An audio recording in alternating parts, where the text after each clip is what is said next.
자고 일어나면 팔, 다리가 저리고 원인 모를 통증과 피곤함에 많은 분들이 약부터 찾으실 텐데요. 그래서인지 우리는 약들과 뗄 수 없는 사이가 돼버렸습니다. 하지만 약을 먹어도 괜찮아지지 않아서 병원에 가도 별다른 이상이 없어서 답답하셨던 적 많으시죠? 이 모든 게 만성염증 때문인데요. 그런데 이 만성염증을 낫게 하는 약이 약국이 아닌 우리 집 냉장고에 있다는 거 아시나요? 내과 가정의학과 등의 의사들도 만성염증에 약보다 추천하는 것이 이 음식들이라고 합니다. 실제 만성염증을 갖고 있던 환자들이 2주 동안 이 식단을 한 후에 염증 수치가 거의 정상 범위로 돌아왔다고 하는데요. 오늘 영상에서는 만성염증을 없애주는 음식 3가지에 대해서 알려드리도록 하겠습니다. 구하기 어려운 음식이 아니라 냉장고에 있는 흔한 음식들이니 오늘 알려드리는 음식으로 밥상을 차려서 딱 2주만 먹어보세요. 장담합니다. 만성염증이 사라지게 될 겁니다. 영상 끝까지 보시고 염증 없애는 밥상 꼭 알아가시길 바라겠습니다. 그럼 영상 시작하겠습니다. 안녕하세요. 여러분들의 같이 있는 시간 가시TV입니다. 여러분이 만약 넘어지거나 상처가 나면 몸이 빨갛게 변하고 부어오르죠? 그것이 바로 염증입니다. 염증은 우리 몸이 상처를 치료하는 과정이라고 생각하시면 되는데요. 그런데 이런 염증이 없어지지 않고 계속 지속되는 것이 바로 만성염증입니다. 이런 만성염증의 증상들은 보통 몸이 가렵거나 소화불량, 만성피로처럼 가벼운 증상들로 느껴지기 때문에 큰 문제로 생각하지 않고 넘기는 경우가 많습니다. 그런데 만성염증을 계속 방치하게 되면 치매, 암, 뇌졸중 이런 큰 병의 원인이 되는데요. 그렇다면 만성염증은 왜 생기게 되는 걸까요? 만성염증의 원인은 다양하지만 가장 큰 원인 3가지를 알려드리겠습니다. 첫 번째로 콜라나 인스턴트 식품처럼 당 첨가물이 들어간 음식입니다.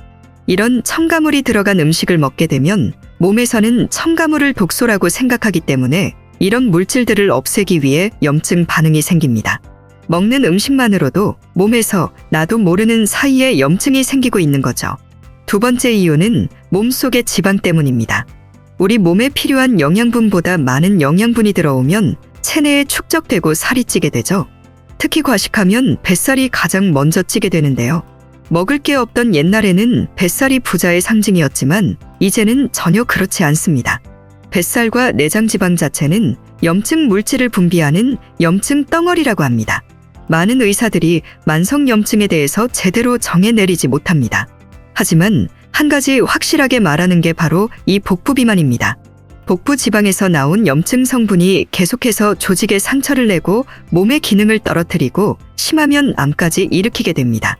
세 번째는 생활 습관입니다.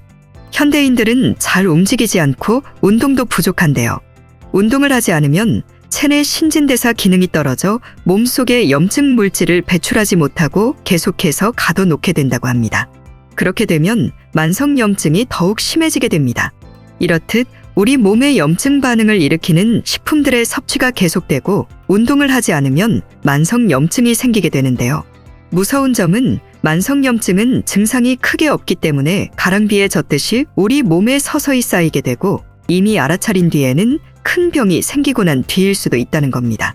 만성염증이 만든 질병으로 인해서 전 세계의 5명 중 3명이 사망할 정도로 만성염증은 모든 병의 근원이라고 할 수 있는데요.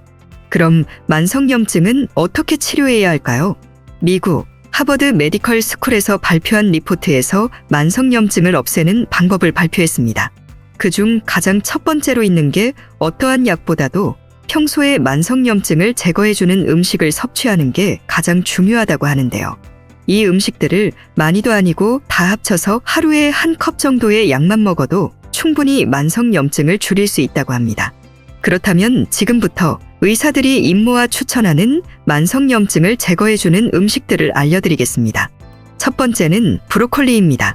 브로콜리가 몸에 좋은 건 다들 알고 계실 텐데요. 브로콜리에는 설포라판이라는 성분이 아주 많이 들어 있습니다. 서울 삼성병원 임상영양팀에서 발표한 자료에 따르면 설포라판은 강력한 항산화 효과와 항염증 효과가 있는 물질이라고 되어 있습니다. 설포라판이 풍부한 브로콜리를 매일 적정량을 먹으면 각종 암의 위험을 감소시키고 성인병의 예방에도 효과적이라고 합니다. 그래서 브로콜리는 만성염증이 있으신 분들이 먹으면 몸속에 염증을 배출하는데 아주 큰 도움을 줄 수 있습니다. 살짝 데쳐서 하루에 3개씩 2주만 먹어보세요. 몸의 변화를 무조건 느끼실 겁니다. 두 번째는 오메가3가 들어간 식품입니다. 고등어, 멸치에 많이 들어있는 성분인데요. 오메가3는 염증 반응의 핵심 성분인 사이토카인이라는 성분의 생성을 방해합니다. 그래서 고등어와 멸치를 꾸준하게 먹게 되면 오메가3가 몸에 있는 염증 성분들을 다 내쫓아 버리게 됩니다. 고등어와 멸치는 밥 반찬으로도 즐겨 먹는 음식이니 고기 대신에 반찬으로 자주 드셔서 몸의 염증을 줄이시길 바랍니다. 세 번째는 마늘과 표고버섯입니다. 마늘은 대표적인 항염증 식품입니다. 마늘의 맵고 알싸한 맛을 내는 알리신이라는 성분은 항염작용이 아주 높아서 우리 몸에 염증을 일으키는 물질들의 생성을 막아주는 역할을 합니다. 마늘은 생으로 먹어야 몸에 좋다고 많이들 생각하실 텐데요. 생으로 먹으면 너무 매워 거부감이 많이 드실 겁니다. 걱정하지 마세요. 마늘은 익혀 먹으면 항염 효과가 더 높아져서 억지로 생마늘을 드실 필요 없이 익혀 드시면 됩니다. 그리고 표고버섯인데요. 표고버섯은 미국 심장학회에서 몸에 좋은 콜레스테롤은 높이고 나쁜 콜레스테롤을 낮추는 음식 1위로 선정했을 만큼 혈관을 깨끗하게 만드는 식품입니다. 표고버섯에 있는 에리타데닌이라는 성분이 혈액 속 콜레스테롤의 대사를 촉진해서 몸 밖으로 배출시켜주는 역할을 하기 때문입니다. 마늘과 표고버섯을 몸에 좋은 올리브 오일에 볶아서 반찬으로 드신다면 우리 몸의 만성염증을 줄일 수 있을 겁니다. 오늘 만성염증을 없애주는 식단에 대해서 알아봤는데요. 정리해보면 브로콜리, 고등어, 멸치, 마늘, 표고버섯 이 식품들로 반찬을 구성해서 2주 동안 식사를 하면 된다는 겁니다. 요리 못하는 저도 할 수 있을 만큼 구하기 쉽고 요리하기 쉬운 음식들을 추천해드렸습니다. 이 음식들을 좋아하지 않으실 수도 있지만 내 몸속의 염증들을 없애고 암과 같은 큰 병을 2주 만에 예방할 수 있다고 생각하면 저는 삼겹살이나 소고기보다 더 맛있게 먹을 수 있을 것 같습니다. 더도 말고 덜도 말고 딱 2주만 이렇게 식사하시면서 가벼운 운동까지 곁들여 보세요. 만성염증이 사라지게 되고 몸이 가벼워지는 변화를 느끼실 겁니다. 영상이 유익하셨다면 구독과 좋아요 한 번씩 부탁드리며 긴 영상 시청해 주셔서 감사합니다.